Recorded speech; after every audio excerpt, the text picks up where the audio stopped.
नवयुवक अवस्था रहे, युवानी की अवस्था रहे, बचपन की अवस्था रहे और तुम्हारे माता पिता या कोई भी घर का व्यक्ति अगर कोई काम बता दे तो कभी उस काम को टालना नहीं, दौड़कर उस काम को कर आना। ये शिव पुराण है।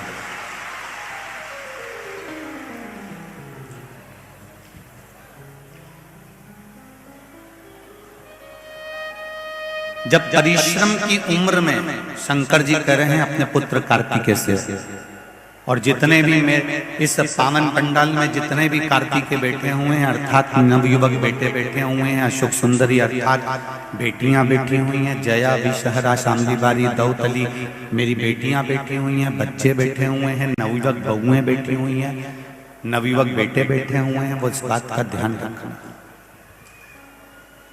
परिश्रम की उम्र में शंकर भगवान कहते हैं कभी आराम मत करो।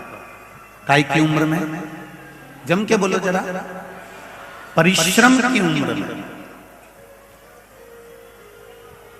परिश्रम की उम्र में शिव कह रहे हैं कि कभी आराम मत करो। जो परिश्रम की उम्र में आराम करता है वो आराम करने की उम्र में भी परिश्रम करना पड़ता है। ये मेरे शिव कह रहे हैं, ये मेरे ओघड़दानी, ये मेरे शंकर, ये मेरे त्रिकालदर्शी, ये मेरे कैलाशी, मेरे अविनाशी, मेरे भोलेनाथ कह रहे हैं जब तुम्हारी परिश्रम की उम्र है, तुम नवयुवक बच्चे हो, नवयुवक बेटियां हो, छोटे छोटे बच्चे हो, अभी तो तुम्हारी परिश्रम की उम्र है, तुम खूब मेहनत करो।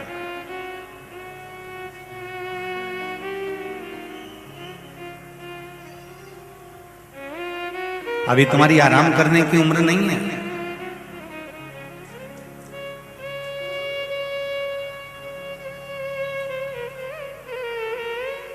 परिश्रम की उम्र में आराम मत करो।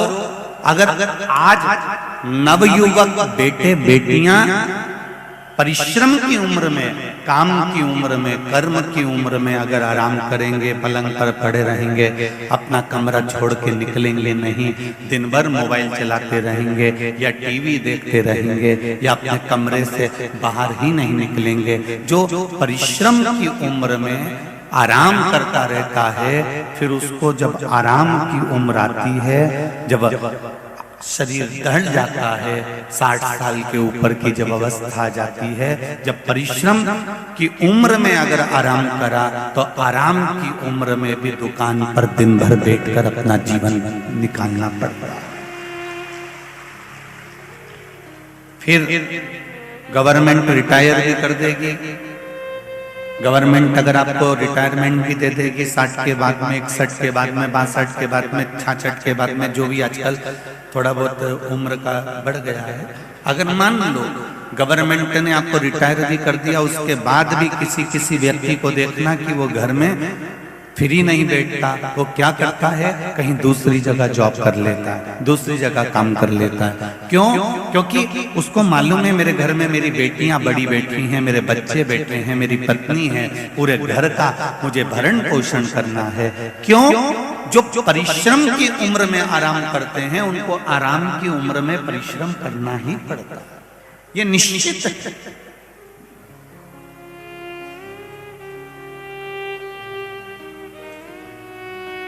यहाँ पर बीकानगांव की इस कथा में बहुत किसान भाई आए हुए हैं। किसानी जमीन में फसल बोना और फसल लेना, ये मेरे किसान भाइयों का कर्म है। ये इनको केवल किसान नहीं कहते, इनको मेरे शंकर भगवान ने अन्नदाता बनाकर भेजा है मृत्यु लोक। ये केवल किसान नहीं है,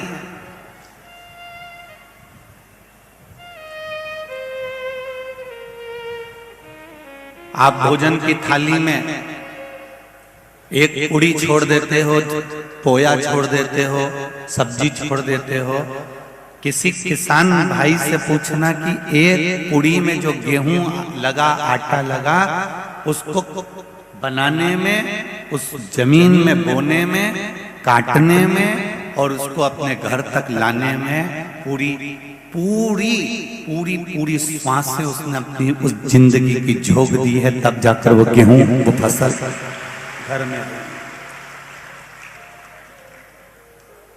मेरे शंकर भगवान ने एक एक किसान को अन्नदाता बनाकर भेजा है कि तुम अन्नदाता रहोगे, संसार के लोगों का भरण पोषण तुमको करना। हम कई बार कहते हैं शंकर भगवान का अगर कहीं दर्शन नहीं हो तो किसी किसान भाई का दर्शन कर लेना, वो भी शंकर का ही अवतार होगा, क्योंकि वो अन्न हमको दे रहा है, अन्न दे रहा है।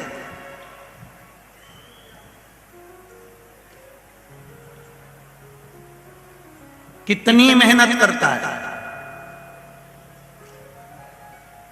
परिश्रम की उम्र है, किसान आराम नहीं करता। जरा ध्यान देना, अभी तो गेहूं की फसल, चने की फसल बोई जाएगी और किसान भाई रात भर तुमको ठंड लगेगी और वो पानी फेर रहा होगा पूरी जमीन पर, पानी दे पूरी जमीन पर।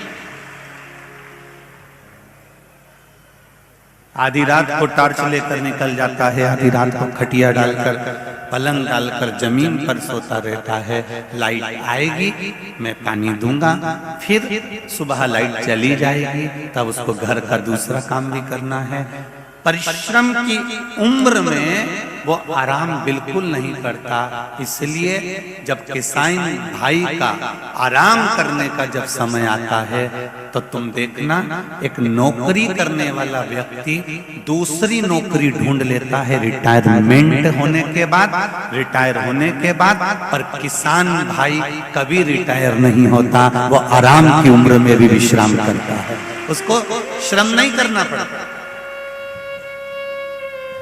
मेरा किसान भाई आराम की उम्र जब आती है तब उसको श्रम नहीं करना पड़ता, वो विश्राम भी करता है, वो आनंद में रहता है और अपने बच्चों को सीख